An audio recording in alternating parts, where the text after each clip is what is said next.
CBS Radio presents the news. From Washington, here is Bob Pierpoint. Another larger Sputnik with a dog named Curly aboard is now whirling around the Earth 1,000 miles out in space. The Russians launched an 1,100-pound satellite late last night, and so far both Sputnik 2 and its K-9 passenger are reported doing well. The dramatic achievements in space which occurred in recent weeks should have made clear to us all, as did the Sputnik in 1957, the impact of this adventure on the minds of men everywhere who are attempting to make a determination of which road they should take. Radio Moscow started broadcasting time schedules for its latest satellite a short while ago, with the announcement that Sputnik 2 will pass over Washington, D.C. in just a few minutes from now. Dr. J. Allen Hynek, well-known associate director of the Smithsonian Observatory at Cambridge, Massachusetts, was asked if the half-ton weight of Sputnik 2 indicated the Russians might have a war rocket powerful enough to reach this continent from the Soviet Union. It certainly indicates they have the capabilities of launching an intercontinental ballistic missile, replied Dr. Hynek. Now it is time to take longer strides. Time for a great new American enterprise. Time for this nation to take a clearly leading role in space achievement, which in many ways may hold the key to our future on Earth. Dr. John S. Reinhardt, also with the Smithsonian Observatory, commented after studying figures on the new Soviet satellite, "I firmly believe the Russians could reach the moon in a few days." I believe we should go to the moon, but I think every citizen of this country, as well as the members of the Congress, should consider the matter carefully. Every scientist, every engineer, every serviceman, every technician, contractor, and civil servant gives his personal pledge that this nation will move forward with the full speed of freedom in the exciting adventure of space. We go into space because whatever mankind must undertake, free men must fully share.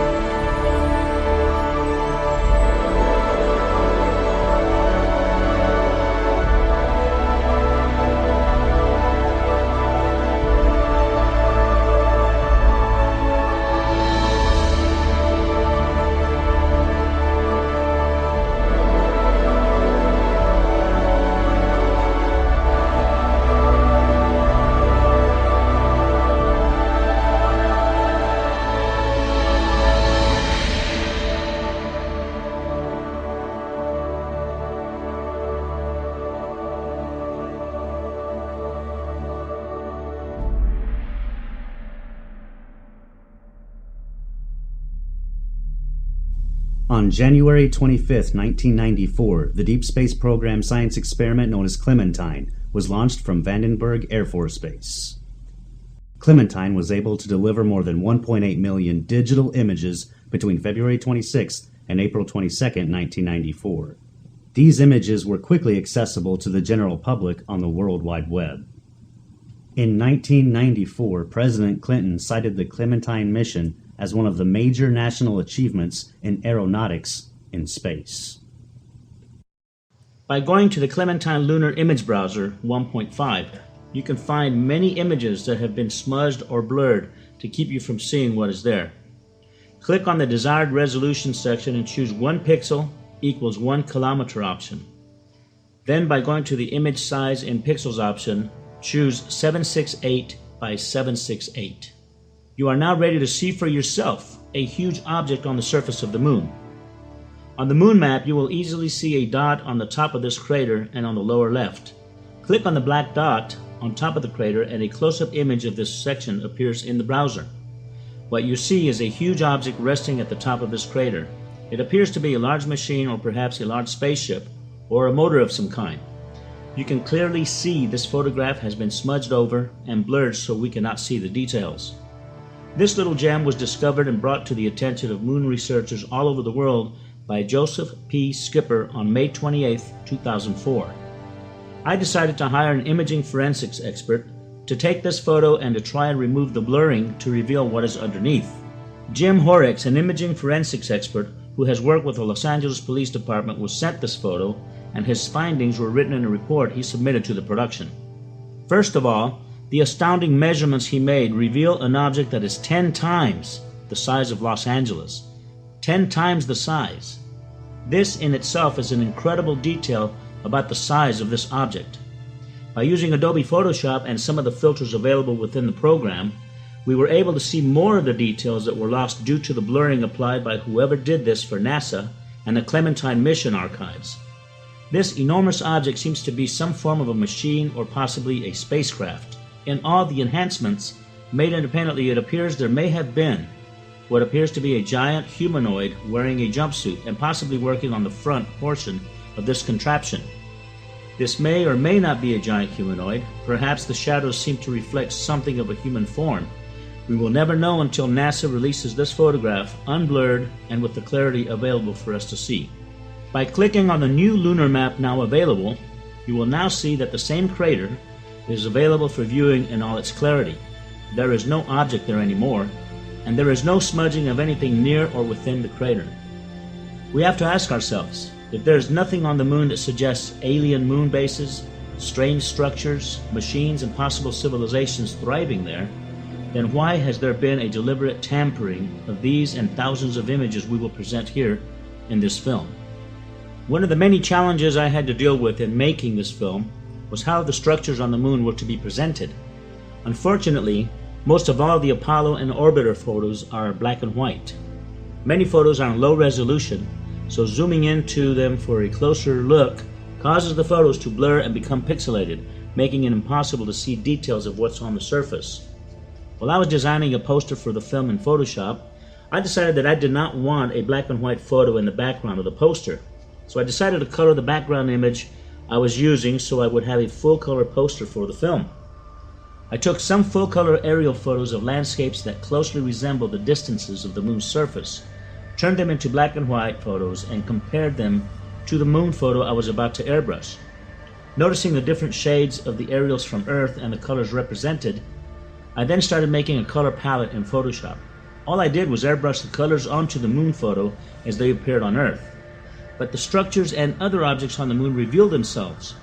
I was so overwhelmed at the results, I have now colorized over 247 photos. Now that I had come up with a format and a routine for colorizing the moon, I decided to gather the most famous Apollo moon anomaly photos that researchers from all over the world had been presenting for years and decided to colorize them.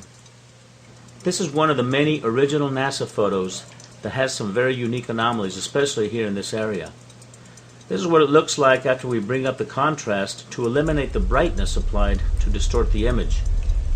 And this is what it looks like after applying my colorizing process to it. So remember, these are colors and tones I used from Earth photography applied to the moon's surface. With Earth colors applied, you can see all the details with depth perception as never before. By painting the moon with Earth colors and tones, we can now see what has been there all along for us to view.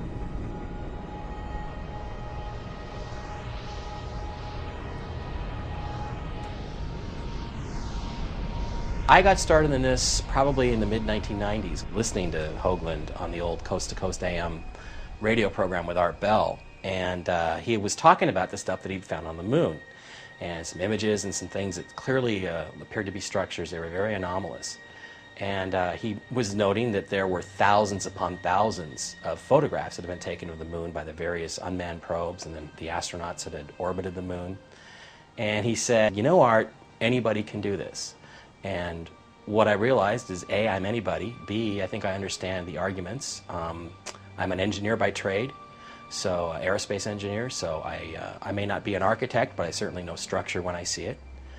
And I started looking at the evidence that he presented, and I just got fascinated by it. I created a web page called the Lunar Anomalies homepage, which still exists, and it was all dedicated to stuff on the moon.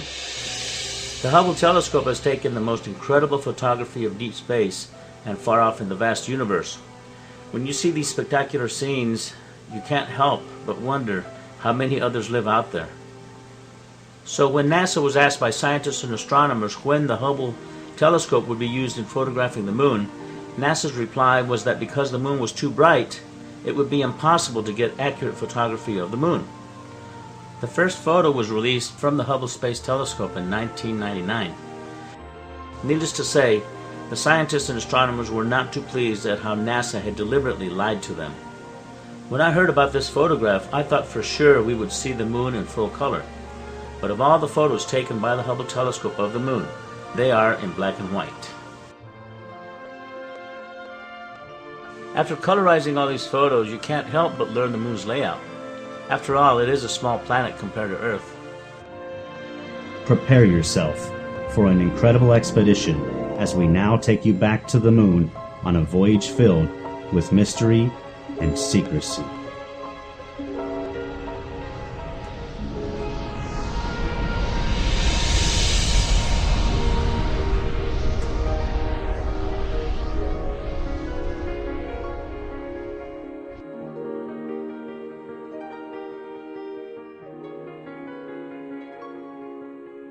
I'm not sure why NASA has not told us what's on the moon. In a way they have told us, because the pictures are there and there's hundreds of them. So anybody can do what I did and go and look at the pictures and enlarge them and see what there is. NASA has been there, but we haven't been back since 1972. And you've got to sit there and wonder why that is. It's our closest celestial neighbor in the heavens. You can see it every night when you walk outside, and really there's so much mystery about it still to this day. Many people seem to think that the Apollo program answered a lot of these questions, and in many ways it did, but we, the general public, have never been privy to any of those answers.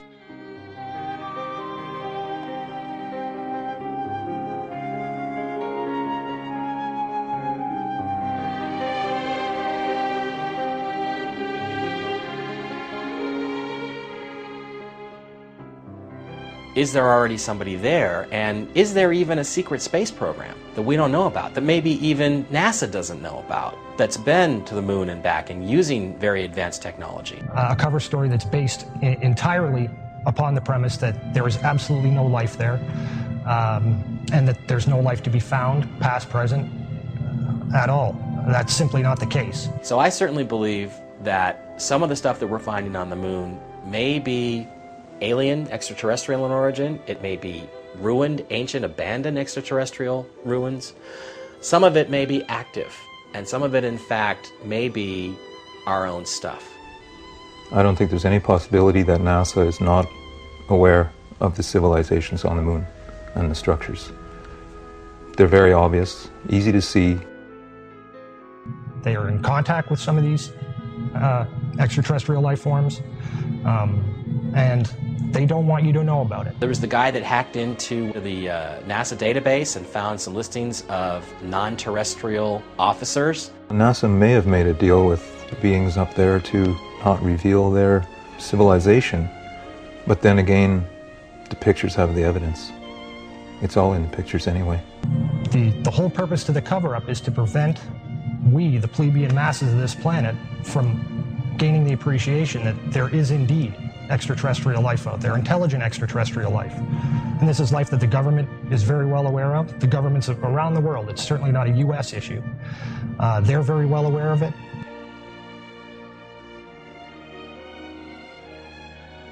Because you've been lied to, you've been robbed of something that you deserve, which is to know what your true history is and what your true significance is in this world.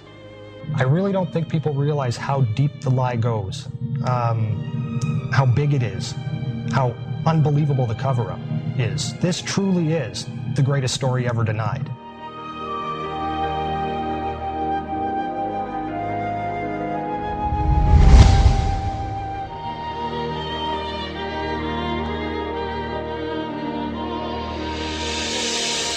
It is the most amazing secret never told. It is the most monumental cover-up in human history. And hopefully, the public will take a movie like this and it will begin to open up some doors, begin to open up some windows to the truth, whether it's from the government, whether it's from other insiders who can now come forward and begin to tell their stories of what they did and their involvement in this cover-up to get the truth out there. I think the world's ready for it, And hopefully a movie like this will push that forward a little bit and speed the process up. The very word secrecy is repugnant in a free and open society. And we are, as a people, inherently and historically opposed to secret societies, to secret oaths, and to secret proceedings. We decided long ago that the dangers of excessive and unwarranted concealment of pertinent facts far outweighed the dangers which are cited to justify it. And there is very grave danger that an announced need for increased security will be seized upon by those anxious to expand its meaning to the very limits of official censorship and concealment. That I do not intend to permit to the extent that it's in my control. And no official of my administration, whether his rank is high or low, civilian or military, should interpret my words here tonight as an excuse to censor the news, to stifle dissent, to cover up our mistakes, or to withhold from the press and the public the facts they deserve to know. By playing around with these images, using modern software techniques, some of the results really are eye-opening. And again, it really comes back to, you've got to ask yourself the question, why do NASA or any of the other space agencies or any of the major observatories, why will they not show you any of the new adaptive optics imagery of the moon? They simply won't show it to you. They don't have any, they claim. A report was prepared under contract to NASA by the Brookings Institute, Washington, D.C. The report outlines the need to investigate the possible social consequences of an extraterrestrial discovery and to consider whether such a discovery should be kept from the public in order to avoid political change and a possible devastating effect on scientists themselves due to the discovery that many of their own most cherished theories could be at risk. And it says in there that you should seriously consider covering that information up, because it may in fact lead to what it calls the disintegration of our culture because of the tremendous cultural impact, the shock that it would have, especially to scientists and engineers who've come to believe arrogantly, I think, that we are the top of the heap, that we are some part of some natural process and we are the dominant species. I don't think that that argument flies. I think that document is nothing more than their political and legal cover for what they've been doing, because there is a much bigger issue that comes out here.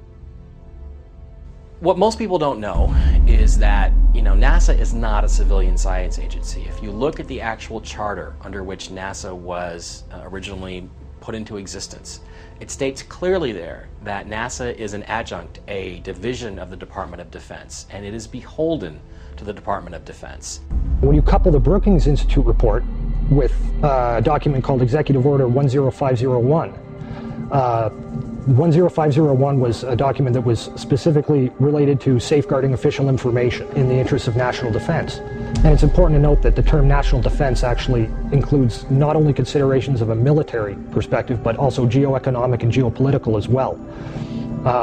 And when you compare or take those two documents, when you take 10501 and the Brookings Institute report, right there, that lays the framework for the greatest story ever denied. That gives them legal justification to cover this up.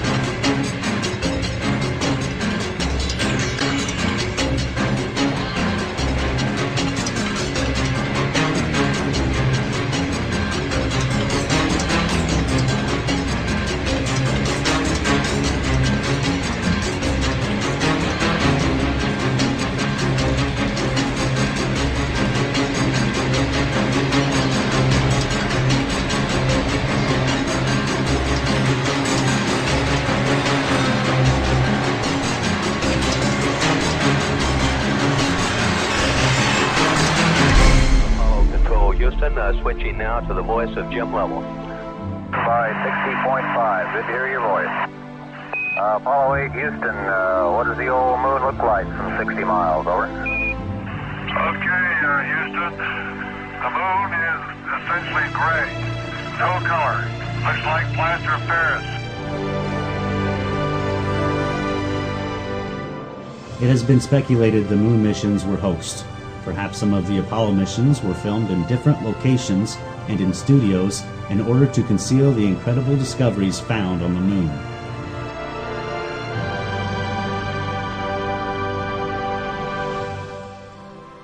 In 1979, Marie Chatelain, former chief of NASA Communications Systems, confirmed Neil Armstrong had indeed reported seeing 2 UFOs on the rim of a crater.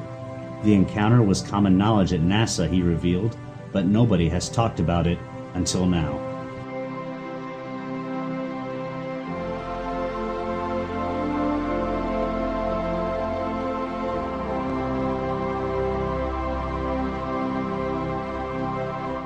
Even if you don't care what's up there, you damn sure care about the lies that are being put in place to hide what's up there. You know, whether you have the interest in the space program or the interest in what's going on over our planet's atmosphere or not, you are affected by the lies that are in place to maintain this greatest of all cover-ups. And we're talking about just a massive effort by the military-industrial complex. A couple of nuclear weapons sent into space were destroyed by the extraterrestrials. Our government sent a nuclear weapon for explosion on the moon's surface. It was tended to, as I understand it, to assess some scientific data and reaction and so forth. When I was a corporate manager of Fairchild Industries in 1974 through 77, I met the late Dr. Werner von Braun in early 74. At that time, von Braun was dying of cancer, but he assured me that he would live a few more years in order to tell me about the game that was being played, that game being the effort to weaponize space. The idea of any explosion in space by any Earth government was not acceptable to the extraterrestrials, and that has been demonstrated over and over. The strategy that Werner von Braun taught me was that first the Russians are going to be considered to be the enemy. In fact, when I met him in 74, they were the enemy. They wanted a weapon system they could put in space that would stop a ballistic missile. That was the concept. Then terrorists would be identified, and that was soon to follow. We heard a lot about terrorism. Now, if that ballistic missile happened to be coming from another direction other than earthbound, could it do the same thing?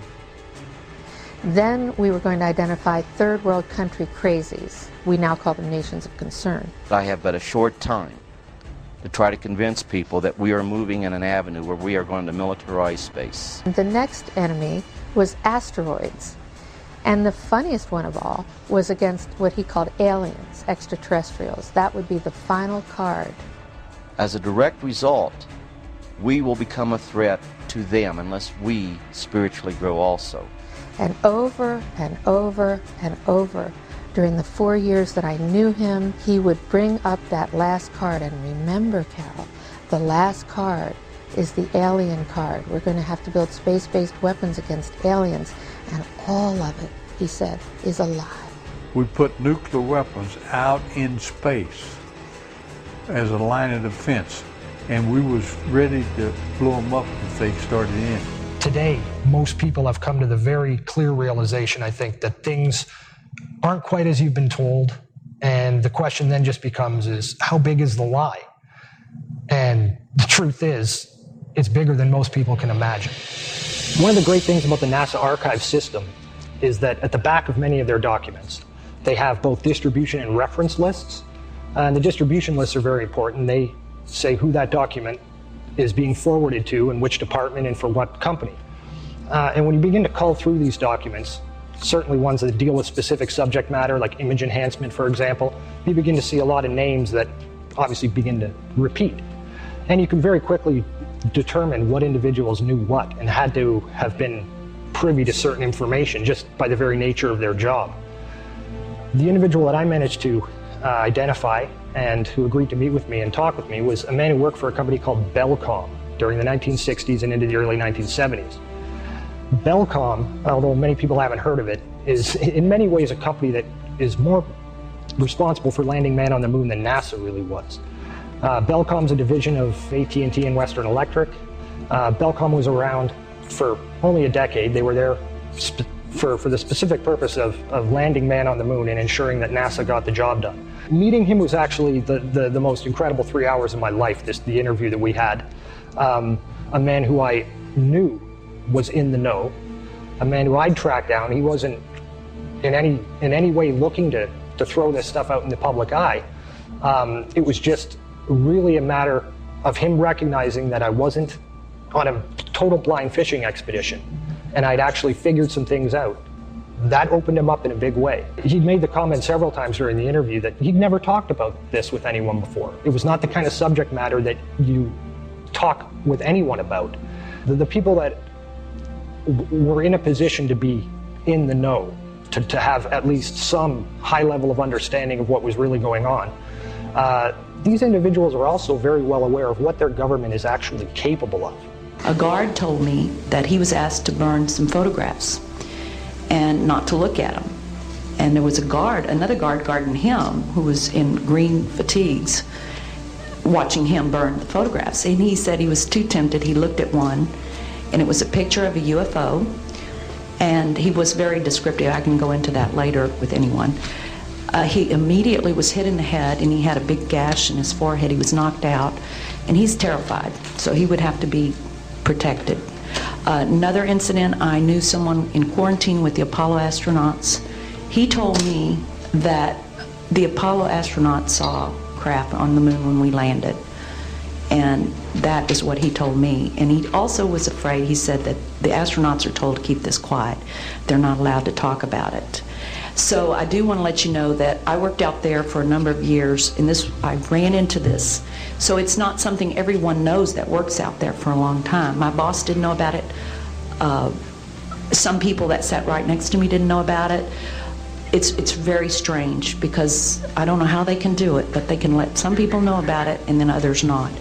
I'm willing to testify before Congress that what I'm saying is true, and thank you very much.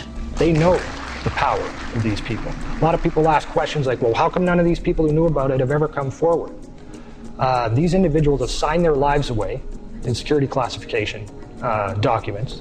And when I say sign their lives away, I mean that quite literally. I mean, these are things that if they talk about, it's off to Guantanamo Bay. This is the greatest secret in not only the United States military and the United States government, but around the world. So really, for a lot of these individuals, and there are many other investigators out there who will tell you this, that one of the only ways these individuals have to ever put the truth out is to do it through a proxy. They find another individual, or another individual finds them, and they talk a little bit about what they know. They're usually very, very careful when they talk about it, because they don't want trails leading right back to them. With this gentleman, I think a great deal of his openness had to do with the fact that he knew he was dying, and he knew that he was just fed up with the government's behavior. So he was more than willing, knowing that I had understood at least a little bit of what was going on, he was much more willing to open up to me. On November 20th, 1969, the Apollo 12 astronauts did an experiment with some strange results. They crashed the lunar module ascent stage into the surface of the moon. Shockwaves reverberated throughout the moon for over an hour. Some have likened this to ringing like a bell. These results were repeated during the Apollo 13 mission. However, this time the shockwaves lasted for over 3 hours.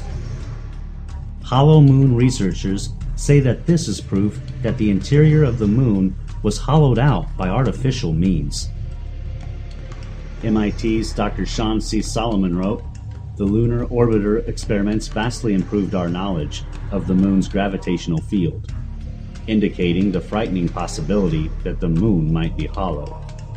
On March 7, 1971, instruments placed on the moon by the Apollo astronauts recorded a cloud of water vapor passing over the surface. The event lasted for over 14 hours and covered an area of at least 100 square miles. The Earth is thought to be around 4.6 billion years old, while rocks from the Moon were found to be around 5.3 billion years old, and the dust the rocks were found in is thought to be about 1 billion years older than that.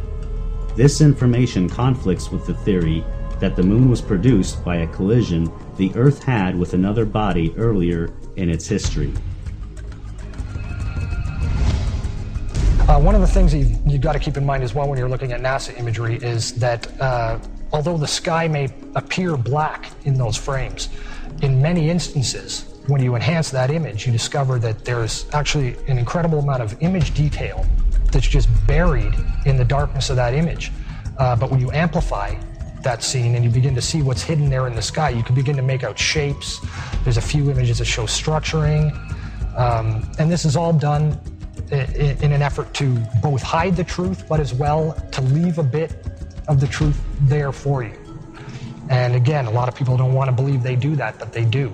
That's all part of the dripping faucet technique, where they give you tiny little bits of the truth, and you can begin to fill it, put it together for yourself. One of the frames that really demonstrates the way they use this dripping faucet technique is a frame known as 20680 from the Apollo 17 mission. For 30 years, this frame was officially listed in their catalogs in the Apollo 17 Photographic Index as being a blank, no image data frame, a frame that has got nothing on it. While this image is most definitely sunstruck and overexposed, blank it most certainly is not.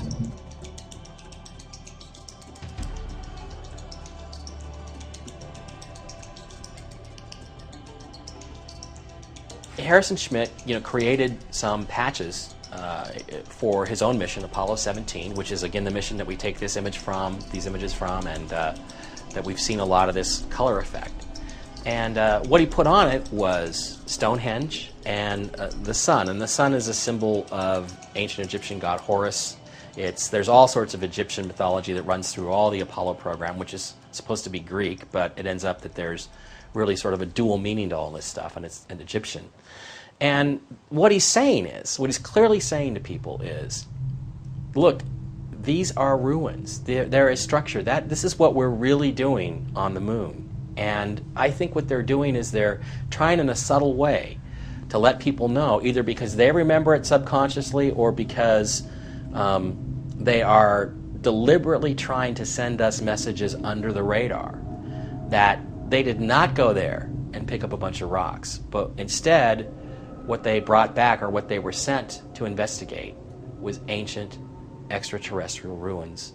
One of the most important things to keep in mind whenever you're looking at any NASA imagery, whether it's Apollo imagery or imagery of Mars, it doesn't really matter.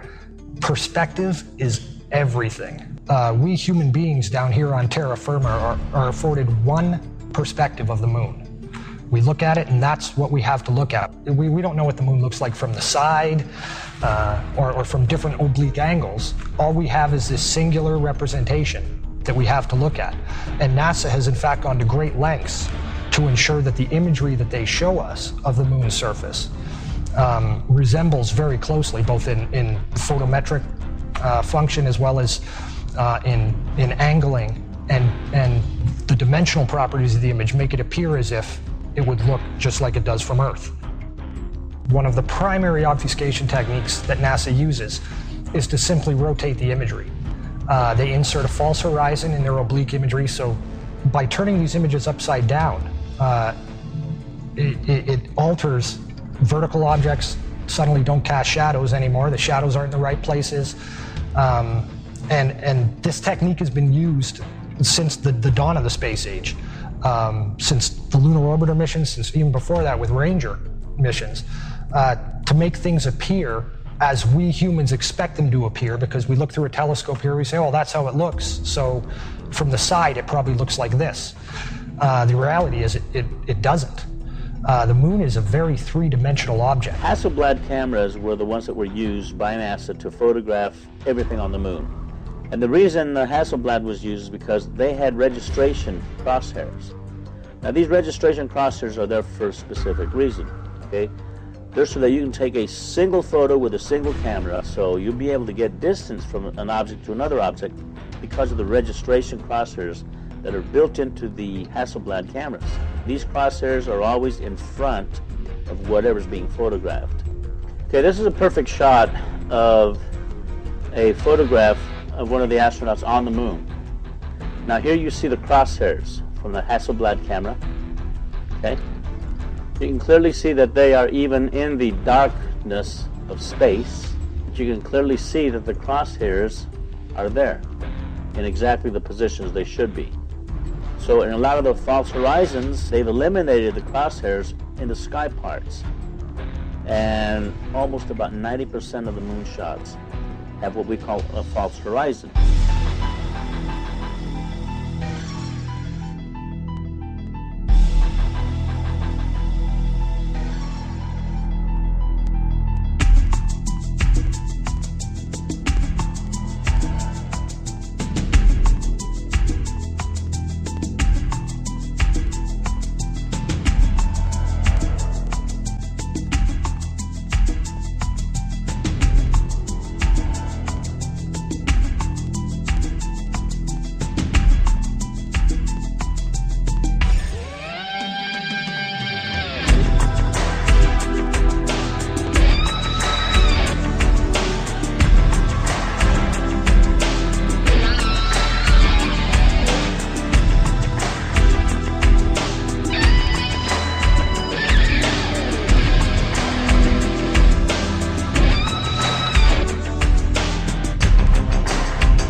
In 1999, William Burroughs wrote a book called This New Ocean. It's a non-fictional account, supposedly non-fictional account, of the space race. If you look at the cover of that book, you'll notice that he has a picture of the Earth's horizon on it with the moon above. And on the cover of this book, there are two black running parallel lines that climb up from the Earth, and they pass the moon on either side, paralleling it. It's interesting when you go and look at the ISS and space shuttle imagery of the moon from low Earth orbit. When you begin to enhance those images and begin to attack the black area of the sky that appears to be solid black, and there are different filtering techniques you can use to draw that out, you begin to realize that those lines that are on the cover of his book actually are appearing in these photographs. And they don't appear once or twice. You don't see this effect once or twice. You see this in many, many, many dozens of photographs. They're just of the moon. They appear when you enhance the image. And obviously Burroughs knows something that the public's not privy to. He's really just a classic outsider-insider, very much like Andrew Chaikin is. He's a guy who knows what the truth is, but has agreed to perpetuate the lie rather than to reveal what the truth is, for a whole variety of reasons. Burroughs does a fantastic job of presenting to us exactly the propaganda and the storyline that the powers that be have been selling us as being the truth for decades. And it gives the reader the official historical cover story in brilliant details. He's someone who is most definitely in the know. There are also frames in which some of these lines appear to be behind the moon, where you see the line rising up and being cut off as it hits the lower limb of the moon before re-emerging again on the exact opposite side of that interception point, where it continues on its very straight linear path. And in these cases, you can see that the lines do not transit in front of or across the lunar disk, but rather it's the opposite. The moon appears to be transiting and covering these lines. So what's going on here? Why do all these NASA ISS frames of the moon taken from LEO show these parallel lines, and why does this book cover mimic this same visual? What are we seeing, and what is being represented? One hypothesis I've heard has to do with what are called space elevators, which, as the name implies, are elevator transport systems that can be used to lift things, satellites, cargo, spacecraft, people, from the surface of the Earth, lift those up into space. Now, I realize that to many people this idea of building elevators with lengths of the tens of thousands of kilometers that could extend from the Earth's surface up to geostationary orbit or to the moon probably sounds ludicrous, something that, if it is possible at all, must be centuries and centuries beyond what we're capable of doing today. But it really does not seem to be as beyond state-of-the-art as one might think. These are the kind of projects being worked on today and funded today. Back in 1999, NASA sponsored what was called the Space Elevator Workshop, and its purpose was to explore the feasibility of the development of space elevators in the 21st century. And it discusses plans for construction that would take place during the later half of this century. And that's all the unclassified stuff. That is what they're willing to tell us about their capabilities.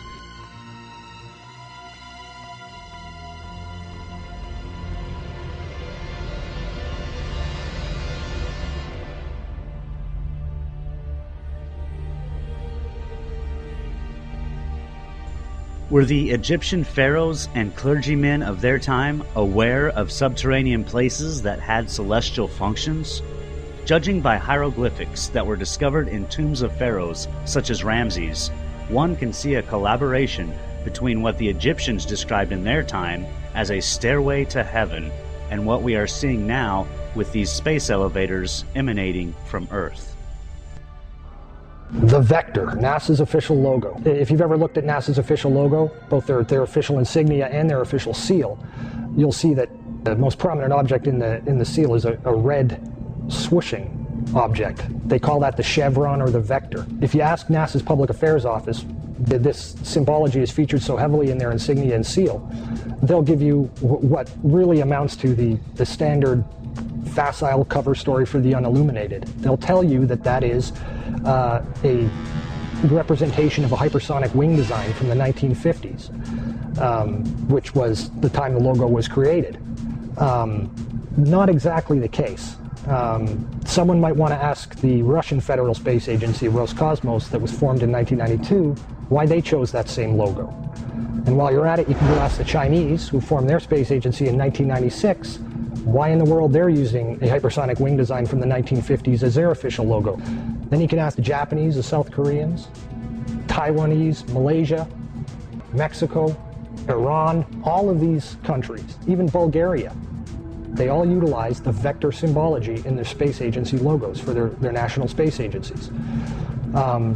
It gets even deeper. You can go look at the individual manned program patches for NASA. The Mercury program, for example, a blatant use of covert symbology. In every logo dealing with the Mercury program, you'll see what looks like a number 7 in their logo. And again, NASA's official story is that they put this number 7 there so that they could pay homage to the original 7 Mercury astronauts. Kind of forgetting the fact that only 6 Mercury astronauts actually flew into space, because number 7 never did. Deke Slayton had a heart problem, so he didn't get to go up. So there were only 6 Mercury astronauts. Yet there's a 7 in every single logo. That's in the official mission or official program insignia for Mercury, as well as the 6 individual mission patches carry this logo. And it carries on to the Space Shuttle program. If you look at the Apollo logo has a big letter A in it. At least that's what they want you to believe, but it's not. Again, that's just a simple way of explaining away the inclusion of this vector symbology in the logo.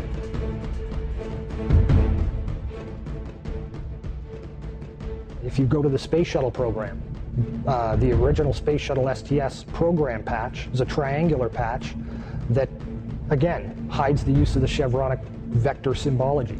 And that also goes for many of the STS-specific mission patches. Every single one of the International Space Station expedition patches carry the vector symbology. The Russian Mir space station used the vector symbology. That was their official logo. You can even go deeper and look at military-industrial complex companies. Look at the logo on a company like Lockheed Martin, 2 vectors. The X-Prize logo, Ames Research Labs, U.S. Space Command. When you get into the military realm, the United States Space Command, their official logo is the vector symbol. And when you look at the military's individual space-specific programs, all of them deal with vector symbology in their official insignias. And the question really becomes, who or what are these people paying homage to? And the truth, quite frankly, is out of this world.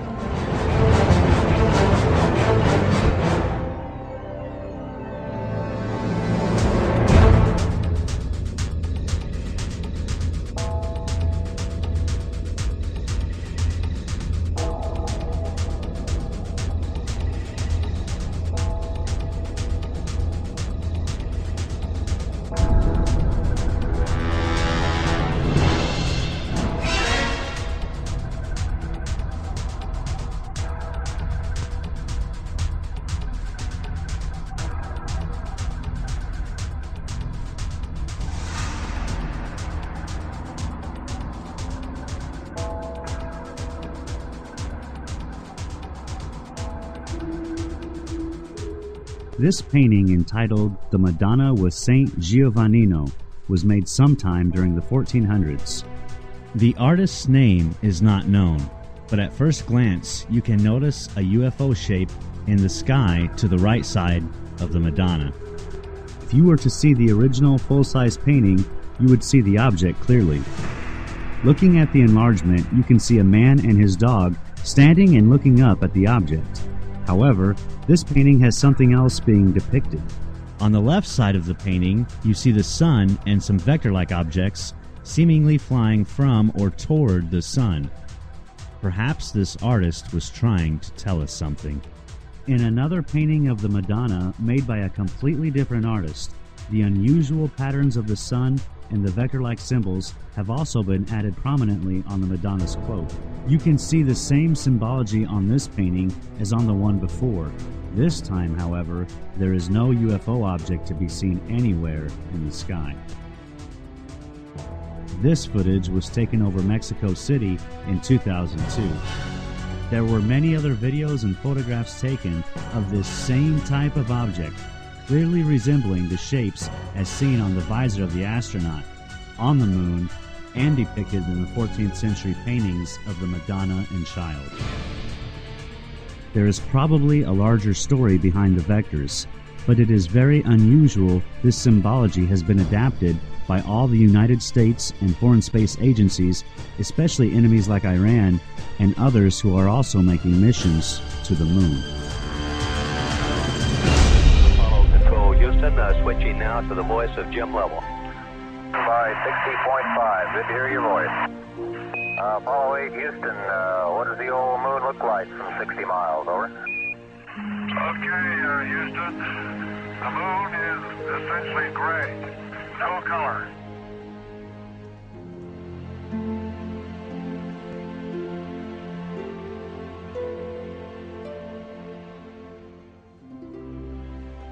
Exactly 2 weeks before I finished editing the first version of Moon Rising, I found out that there's a website on the USGS, it's the United States Geological Survey website, where they have the moon in different colors. They have it on grayscale, they have it on false color, which is infrared and ultraviolet views of the moon. But they also have the spectral color, which is full natural color of the moon. And when I found this out, I just totally freaked out. I mean, first of all, when I airbrushed the moon to build the poster for my film, I didn't realize how close I was to the actual natural colors of the moon. My partner Saskia, she goes, Jose, are you sure you haven't been on the moon? Because it was so close, it was just amazing. It's so unbelievably beautiful. All these natural colors that exist out there has never been shown to us. I've seen on TV, the moon is gray and black, and it has no color. Well, that couldn't be farther from the truth. It's really compelling. I just want to see more, and it blew me away. It absolutely blew me away. First of all, with the Clementine mission, it took 1.8 million images of the moon. The high-resolution ones, you can't seem to get any of them because, well, they give you different reasons why you can't get them, but you can't seem to get them.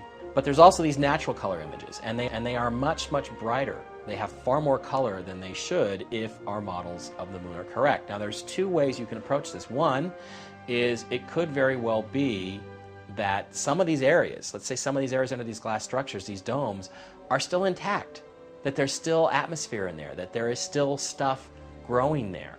You know, you would obviously have plants and vegetation, you have various things there that you would need to survive or that you would have simply for the aesthetics of living in an environment with plants and animals. So it's possible that's what some of this stuff is. Another distinct possibility, and this is the one that I tend to advocate, is that if you really do have these multiple layers of glass structures all over the moon, what's going to happen is the light is going to scatter and bounce all over the place. And when it does that, you get a prism effect, and it then will combine with other red or green or blue, and it will make other colors. In order to comprehend the significance about the natural color of the moon, you need to know where these images come from. This is what is called the skin of the moon. It is the actual surface that has been stretched and flattened out. When visual artists wrap this skin around a sphere in their 3D programs, this is what you get. Jose Escamilla downloaded hundreds of sections of the entire skin that is available on the USGS website. The area of interest is in this section here, located on the front side of the moon. When Jose zoomed into this particular section, he recognized some very unusual features and objects in the scene. First of all, the terrain below is clearly presenting itself at an angular view. The disc shape located here appears to be hovering above the surface. When you compare this disc with others that are closer to the terrain, you can clearly see this object is not down on the terrain. Jose found out very quickly that there are more of these discs all over the moon. The discs that you will see in other photos we are going to present are identical to this one. They are hovering on their sides, and sometimes they are hovering as these others below. The other discs you will see are different in color and details, but they are shining light onto the lunar surface as they do whatever they are doing close to the terrain. In all the photos Jose presents in this film, you are seeing the only clear and detailed photography ever released in full color of real flying saucers. NASA has known this, and so have the multitudes of people connected to the space program. Another thing that I need to bring forth is, in my first film, UFO The Greatest Story Ever Denied, we had this whole segment on the STS footage of the things that are flying near the tether, things that have a donut hole, but they seem to be alive. I come to find out that these things are thriving on the moon's surface. There's thousands of them, and they're hovering above the moon's surface, finding the full color imagery that you're looking at now, the natural colors of the moon. It brings us to a total new reality that the moon could have been teeming with life back in '94 when these photos were taken, or it may still be teeming with life.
And the truth is, once you look at these pictures of the moon or Mars and you realize that this stuff is structure, that there's artificial structures there, pretty much everything is on the table. There are so many lunar landscapes filled with color and textures unlike anything ever seen before with the human eye. There are deep crevices and overhangs where you can see immensely huge openings, or what appear to be cavern entrances. There are far too many gigantic and massive structures as can be described. You have to see them for yourself in order to grasp the size of these complex and, in most cases, alien-like architecture, as you have seen in many films. You will even see some strange vine-like webbing, as depicted in Steven Spielberg's War of the Worlds.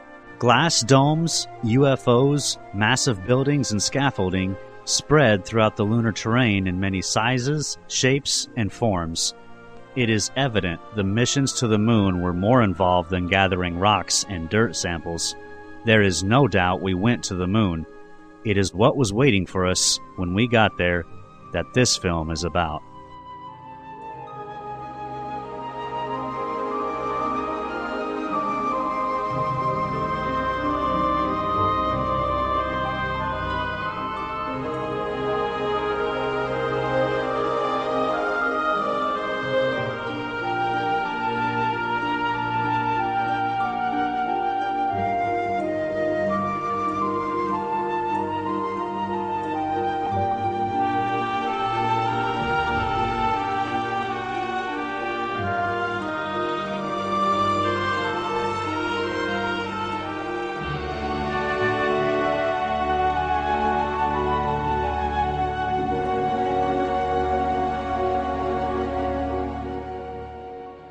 finding the full color imagery that you're looking at now, the natural colors of the moon.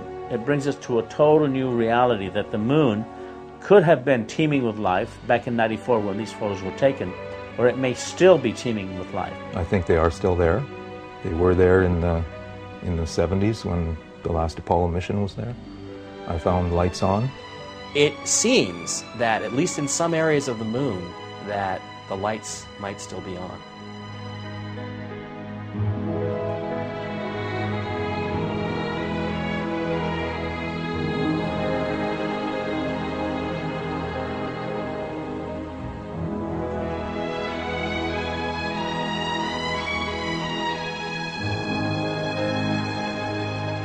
We're talking about the covering up of hyper-advanced technology that could do away with fossil fuels, our dependence on fossil fuels.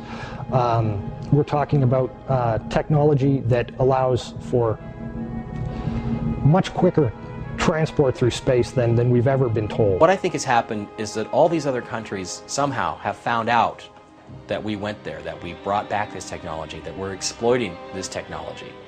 And they want a piece of the action. So that's why, it's the only reason why they would spend the kind of money that they're spending. India, China, all these, Japan, all these countries to go back to the moon. To what? To collect rocks? No, they're going back there because there's something incredibly valuable there that they know that we have, the United States brought back, that they want a piece of. And it's a tremendous risk. You know, there's not just simply the risk to the astronauts' lives. There's, if you believe some of the stories, there's even a risk to, you know, other people that might already be there. In the end result, I have found that the moon is in full color. It's not a black and white object. It's not made of, you know, impact craters and this kind of thing. There's a lot more to it. NASA has deliberately tampered a lot of the photography. They've eliminated the crosshairs to eliminate what was in the background in the sky or in the landscapes. And there are some very significant things that have occurred. All we say, we don't know the answers. You know, in this whole realm, none of these individual researchers, not necessarily Jose, not Richard and I, we don't have all the answers. We all have a piece of the puzzle. We all see different parts of it. And there's certain aspects of this that we're all good at. All I'm presenting to you, and it's backed up with facts, all my films present you with evidence that is fully acknowledged. You can backtrace it, you can do, as they say, back engineer everything I present. It's all there for you to see. What we do know is that there's more information out there. Again, there's 1.8 million Clementine images sitting on the web. No one person can access even a handful of those and look at them and study them and find stuff on them. So what we need is for people that see these films and see documentaries like this is to understand that this stuff does exist. They can't hide it all.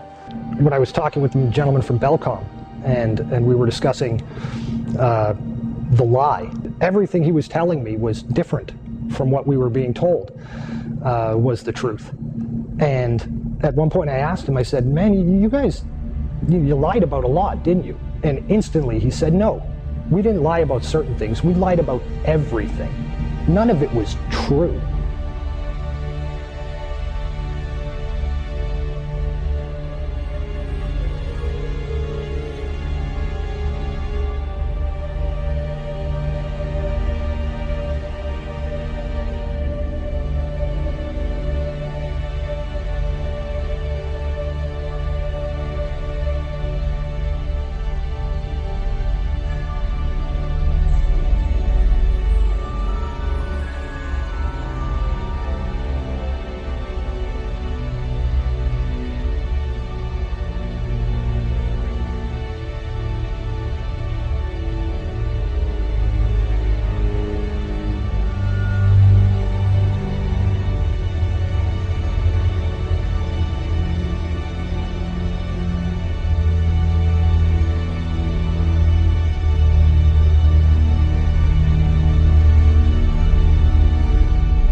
have vowed that we shall not see it governed by a hostile flag of conquest, but by a banner of freedom and peace.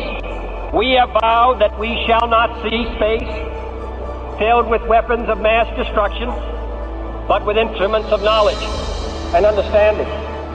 Yet the vows of this nation can only be fulfilled if we in this nation are first, and therefore we intend to be first.